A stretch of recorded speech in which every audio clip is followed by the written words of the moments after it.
ഇന്നലെ എല്ലാവരും ആദ്യം പറഞ്ഞത് വളരെയധികം ശക്തനായി നിൽക്കുന്ന ചന്തുവിനെക്കുറിച്ച് തന്നെയാണ്.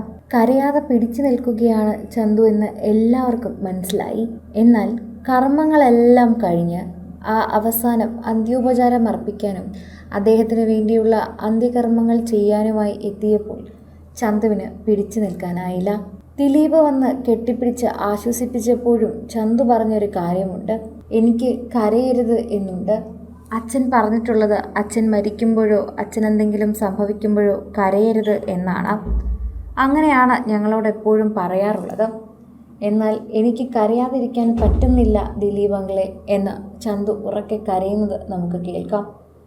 അവസാനം അത് കണ്ടു നിൽക്കാനാകാതെയാണ് ദിലീപ് അവിടെ നിന്ന് മാറി നിന്നത് എന്ന് മനസ്സിലാകുന്നുണ്ട്. ദിലീപിനെ കണ്ടതും ചന്തു ഇത് പറയുമ്പോൾ ദിലീപിൻ്റെ കണ്ണുകളും നിറയുന്നുണ്ട്. അങ്ങനെ തന്നെയാണ് ദിലീപ് സലീം കുമാറിനെ നോക്കിയതും അറിഞ്ഞതുമെല്ലാം. എൻ്റെ മക്കളോട് ഞാൻ പറഞ്ഞിട്ടുണ്ട് ഒരിക്കലും കരയരുതെന്ന്, പ്രത്യേകിച്ച് ഞാൻ മരിച്ചു കിടക്കുമ്പോൾ കരയരുത് എന്ന്.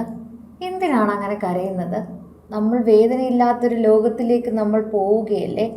അവരോട് ഞാൻ എപ്പോഴും പറയുന്ന കാര്യമാണ് എന്ന് സലീം കുമാർ പറഞ്ഞിട്ടുണ്ട്. അത് തന്നെയാണ് ചന്തുവും പറയുന്നത്. ചന്തു ഒരിക്കലും കരയരുത് എന്ന് കരുതി തന്നെയാണ് നിന്നത്. എന്നാൽ അന്ത്യോപചാരം അർപ്പിക്കാനായി അവിടെ എത്തുമ്പോൾ തൻ്റെ അച്ഛൻ ഇനി മുതൽ നാളെ ഇല്ല എന്നൊരു സത്യം തന്നെ സംബന്ധിച്ച് ഉൾക്കൊള്ളാൻ പറ്റിയിട്ടുണ്ടാകില്ല.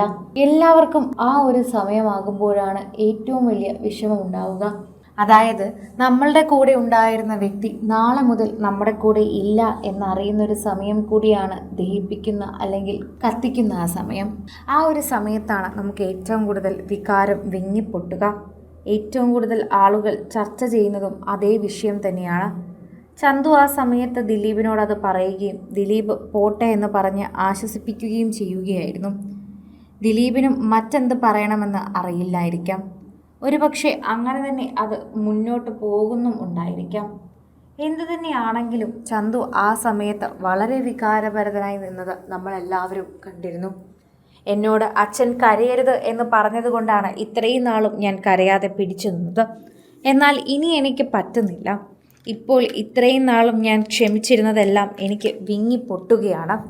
എന്തു പറയണമെന്ന് എനിക്കറിയില്ല. ശരിക്കും ഞാൻ വിഷമത്തിൽ തന്നെ തിങ്ങി നിൽക്കുകയാണ്. ഓരോ സമയവും എനിക്ക് ആ വിഷമം അതിര് കടക്കാൻ പോവുകയാണ്. അങ്ങനെയാണ് എനിക്ക് തോന്നുന്നതെന്ന് ചന്തുവിൻ്റെ മുഖം വായിക്കുമ്പോൾ തന്നെ പ്രേക്ഷകർ പറയുന്നു. ചന്തുവിൻ്റെ ആ കരച്ചിൽ കാണുമ്പോൾ തന്നെ എല്ലാവർക്കും വേദനയാണ് തോന്നുന്നത്. ഇത്രയും നാളും നമ്മളെ കുടുകുടാ ചിരിപ്പിച്ച കഥാപാത്രങ്ങളെയും ചിന്തിപ്പിച്ച കഥാപാത്രങ്ങളിലൂടെയും ഇരുന്ന ഒരു ചെറുപ്പക്കാരൻ വളരെ പെട്ടെന്ന് തന്നെ ഇൻഡസ്ട്രിയിൽ വന്നൊരു വ്യക്തിയല്ല. സമയമെടുത്ത് തൻ്റെ കഴിവ് തിരിച്ചറിഞ്ഞ് തനിക്ക് എന്തുതരം കഥാപാത്രം ചേരുമെന്നുള്ള തിരിച്ചറിവിലൂടെ വന്നൊരു ചെറുപ്പക്കാരനാണ്. അതുകൊണ്ട് തന്നെ അവനെ ഈ ഒരു നിലയിൽ കണ്ടപ്പോൾ പ്രേക്ഷകർക്കത് സഹിക്കാൻ പറ്റുന്നില്ല എന്ന് തന്നെയാണ് അവർ ഉറപ്പിച്ചു പറയുന്നത്. കൂടുതൽ സിനിമ, സീരിയൽ, ചാനൽ വാർത്തകൾക്കും നിങ്ങളുടെ പ്രിയപ്പെട്ട താരങ്ങളുടെ എക്സ്ക്ലൂസീവ് അഭിമുഖങ്ങൾക്കുമായി സബ്സ്ക്രൈബ് ചെയ്യാൻ മറക്കല്ലേ.